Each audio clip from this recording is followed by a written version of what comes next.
Hello everyone, this is Steven from the Even Steven channel, and today we have a very special guest, the Beretta 1301 Tactical. Now when I make videos like I do, I typically approach it from the angle of this is someone who's thinking about buying one, and I kind of go in a little more detail than some other people might go into. Show them details of the gun, what comes in the box, and to help them make an informed decision about whether or not it's something they should buy. So that's kind of the angle I approach it from. So if that's a little boring to some people, well, that's fine. You know, there are other people who make videos just go around shooting, and that's fine too, but that's not how I like to approach things. So first we're going to start with the box. Let me get the box. I like to acknowledge when manufacturers put their firearms in nice packaging, nice, sturdy plastic boxes. Just this looks nice. It's a nice touch. This one's a little bit big, so I probably wouldn't use it all the time. But Beretta almost always does a really good job of packaging their guns really nicely. Just have to paint up a little bit with this one. Here we go. So in the box, it comes with some things and it doesn't come with some things. So it comes with stock spacers. So you can put one or both of these to extend the length of the stock itself. I don't think it needs it. I kind of like the way it came from the factory, so I don't need that. It comes with two magazine plugs. I think one of these is installed. I think the shorter one is installed. So from the factory, the Beretta 1301 Tactical will come with a two-round magazine capacity, because this is in here and you got to get it out before you can use the full capacity of the magazine. This comes on the shotgun, just kind of wraps around the barrels. I think this is for when it's sitting on a shelf in the store, so people can identify what it is. I believe these are spacers for the wrist of the stock. You can actually put in the wrist in between the receiver and the stock to give it a little bit more length there, or a little more drop. I'm not 100% sure how these work. This is the original magazine cap. Comes with a little sling stud there. Even after you take the magazine cap, you would think the spring would just come out. No, it's actually held in place by this piece right here. And it'll be installed, I think, this way. And to actually get the magazine out, you got to push down real hard with this. Like so hard you think you're going to break it. Push down real hard on that, see how it comes out a little bit, and then the magazine spring will come out. This is general safety information. This is actually not the manual for the gun. They tell you to go online, and even when you go online, the manual for the Beretta 1301 that Beretta gives you is kind of generalized. It's not really for that specific model. It's just semi-auto shotguns in general. So I'm actually not impressed with that. The shotgun will come with one choke. I think this is it, yeah. It will come with one choke, one cylinder choke. So it does have removable chokes, but it only comes with one. So that's not a great value. I actually bought a couple to go with it. Choke wrench, that's actually nice. And nice, very, very useful. Not special about that. And then the kind of bag it came in. So came wrapped in the bag. So it comes with some stuff. Honestly, the lack of chokes, just back down, the lack of chokes and the lack of a really dedicated manual was a little bit disappointing, to be honest. But I guess it is what it is. So let's get back into the gun.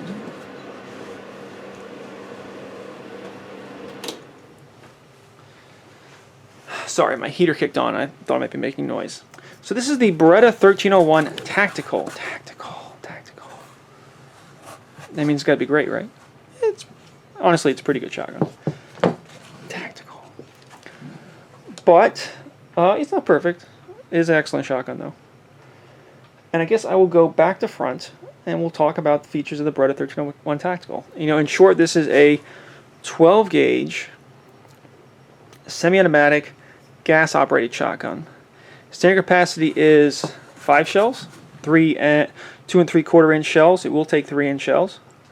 I have put the Nordic Components 2-round extension on there. as a lot of people do, but you don't need to.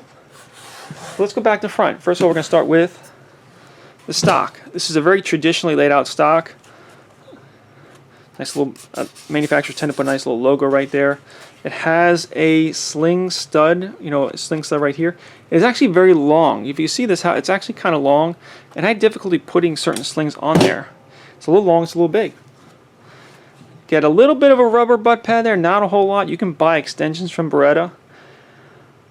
I thought I might do that, and actually eventually I just kind of decided against it. So it's a very traditionally laid out stock.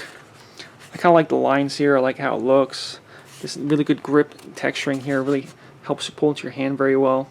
I like it.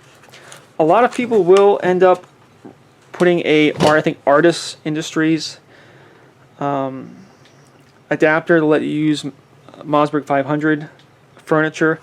I don't care for that. Number one, I kind of like the stock as it comes.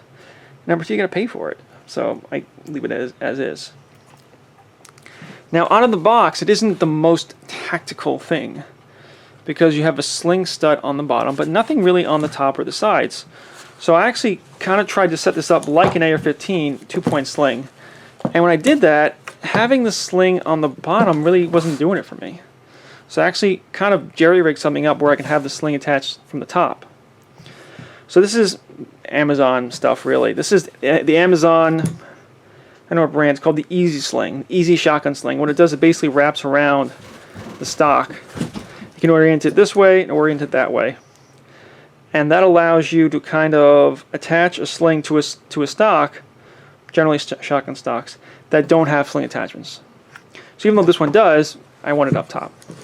And I've paired that, going to the front a little bit, I paired that with whatever the cheap Amazon sling was. I think it's called CVE Life. Their adjustable sling, Works okay. I might update this, but basically what I had to do was I had to take the Easy Sling, cut off parts of it, or kind of jerry-rig it together with the standard kind of 2-point sling. And I cut off pieces here and cut off pieces here, and I married the two together. So I don't know if anyone else is doing anything quite like that, but that way it lets me run it more like an AR-15 2-point sling. That's something that I did. So let's go forward to the receiver. So overall, I believe this is an aluminum receiver, and people will talk about it, but when you get this gun out of the box and you haven't put on all the accessories and all the other garbage people tend to put on, like I have, the gun is very, very light. It's under 6.5 pounds, extremely light. And even when you load it up with a lot of equipment, it's still a very light shotgun. But let's talk about the controls. You got a nice oversized safety right here. Really easy to reach. I like it. Bolt release, charging handle. Charging handle is nice and big. It's probably too big, but I think too big is better than too small. I've gone ahead and put a Velcro. This is Velcro brand. I guess female side Velcro. And then I've paired that up with Spanker shotgun cards. I also have what are called high-tech. I'll grab one while I'm here.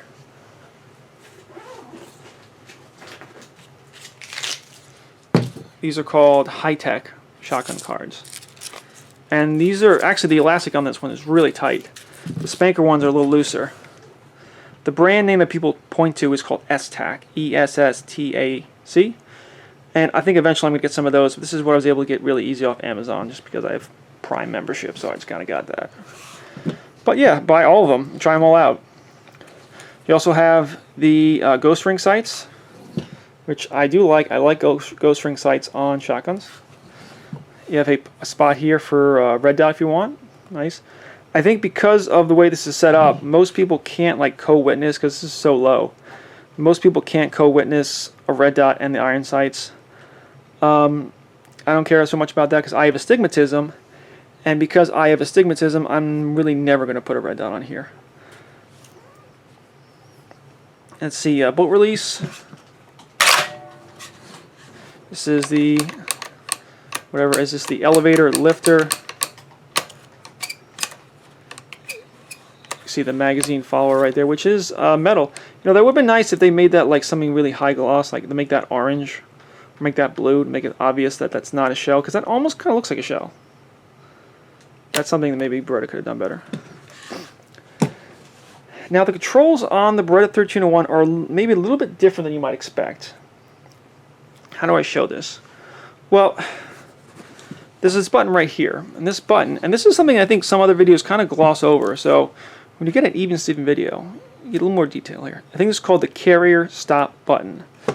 And if you were to just move the bolt back and forth, you don't automatically get anything from the magazine tube. But if you hit this button, then you draw from the magazine tube. And what I think that allows you to do is, let's just say you had a whole bunch of shells in there, and they were, I don't know, they were buckshot. I'm going to throw some of the dummy rounds in here. A whole bunch of shells in there, they were buckshot. But you wanted a slug. So then you open up the bolt, throw that shell out if you had one in there. Then you could put, knock some over. Then you could put a slug in there and fire that slug off. I think that's what it's for. Maybe. But then if you want to just draw from there, you. But it doesn't draw from the magazine tube unless you do, I guess, one or two things. Pull the trigger, which may not be the safest thing to do. Or hit that carrier button right there. Now you have the bolt release here.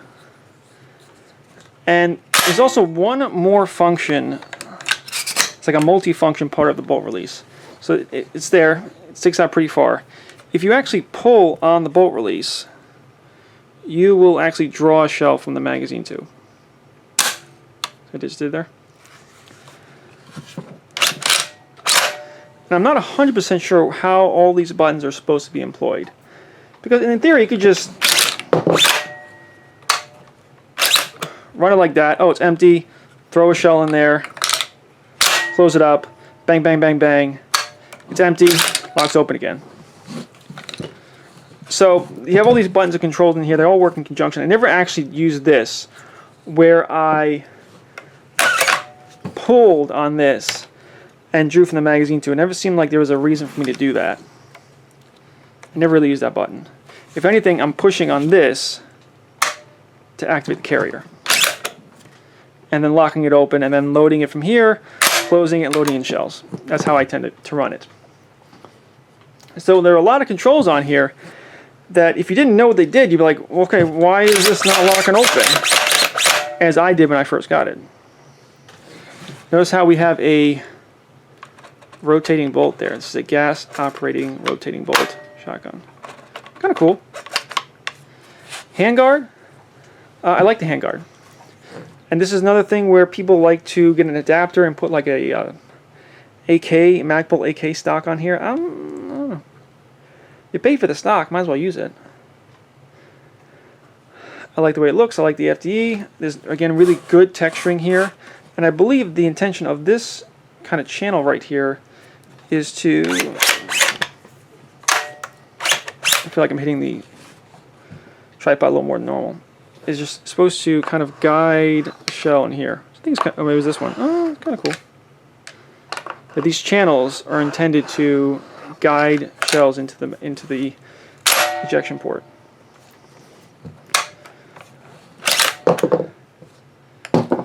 Keep in mind, this looks like a vent hole.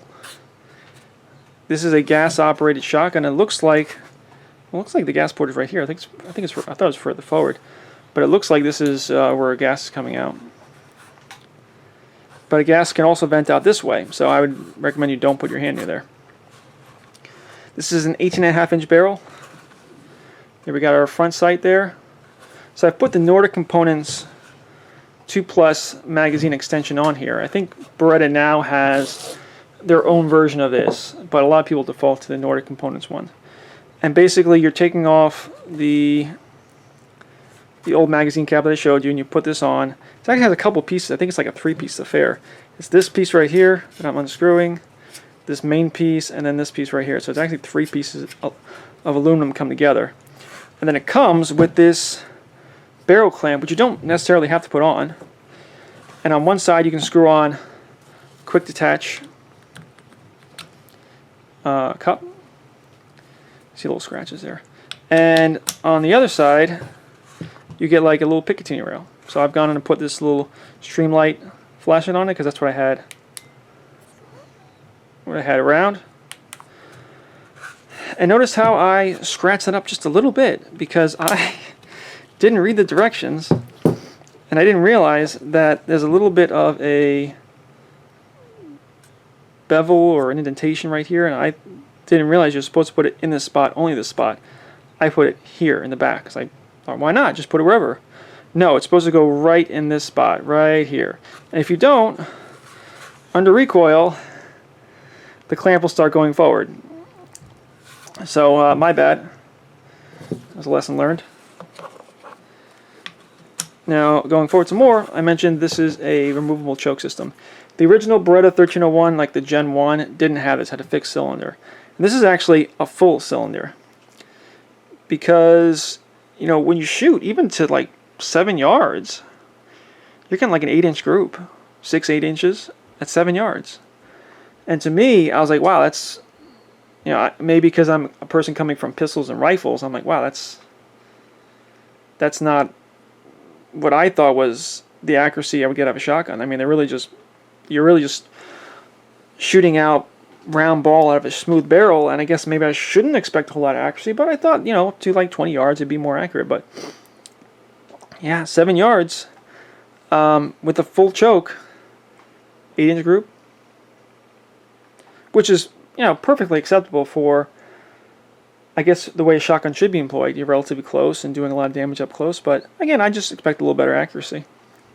And this is, it's funny, I actually took this. This is like one of their extended competition chokes. I actually took this and I actually sprayed this with black primer because I thought it looked cool. It came all silver and grayed on the side, and I was like, you know, let me just hit that with some black primer. So, I believe that is all the details on the Beretta 1301 that I have to show. And again, I feel like a lot of videos don't really show details very well. It'd be people running around shooting it, which is fine. I mean, I don't degrade those people. They get a lot of views. But sometimes you just want to know, should I buy this gun? And you need to go a little more detail. So the Beretta 1301, is it reliable? Yeah, mostly. In fact, I put about 120 rounds of buckshot through it. And only on the very last one, it had this really strange malfunction where it seemed like the bolt had locked back, but it looked like it was just kind of stuck like this. I'm trying to redo it was kind of stuck like this. Stuck down like that. And then when I went to, I assumed it was empty because it locked back like this. And when I went to throw a shell in there, it went forward on its own. So it's getting caught up a little bit. It's getting a little dirty. I have 120 rounds of buckshot through here, shells of buckshot through here. It looks like it's accumulating dirt and filth. You can see like particles of dirt over here. It's getting dirty. I didn't really clean it when I got it. And people might say this is self-cleaning. You never have to clean it. You know, maybe you should clean your guns, because if it gets dirty enough, you're gonna start having problems with it, no matter what it is, no matter what gun it is. So I'm going to give this a really good cleaning, take it apart, which is kind of a nuisance because then I got to get all this off, I believe, to be able to access it. I don't think you can just, because you got to get the magazine cap off first, then you got to get the handguard off, and you get the bolt out. So I'm going to give this a good thorough cleaning, and I think that one hiccup I had out of 120 shells of buckshot is just, again, just the gun's getting dirty and needs a little cleaning. Now, I guess the thing I'm trying to get at is this the right gun for you, personally? I think it's reliable. I think it's as accurate. I guess it's as accurate as a shotgun can be. It seems pretty durable. I mean, nothing's really breaking. You know, is this the right shotgun for you, personally? And here's the thing. This gun is not cheap. This is a $1,200 shotgun. And then if you start putting accessories on it, even these things, these are like $12 each, $15 each. These spanker cards are $10. You put a sling on it. You get the Velcro brand. Get a good Velcro brand.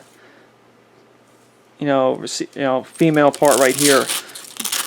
because a lot of times you'll buy this, like this one right here, you buy this one, it'll come with the cheapest, flimsiest thing, and this will come off. So buy the really good Velcro one, put it here, and then you can kind of throw on whatever cheap thing you want to throw on. Then you get the Nori components, upgrade, that's $150. Get the chokes. Chokes are $50 each. Now, so is this worth it? And honestly, I think it comes down to, are you going to use this shotgun or not?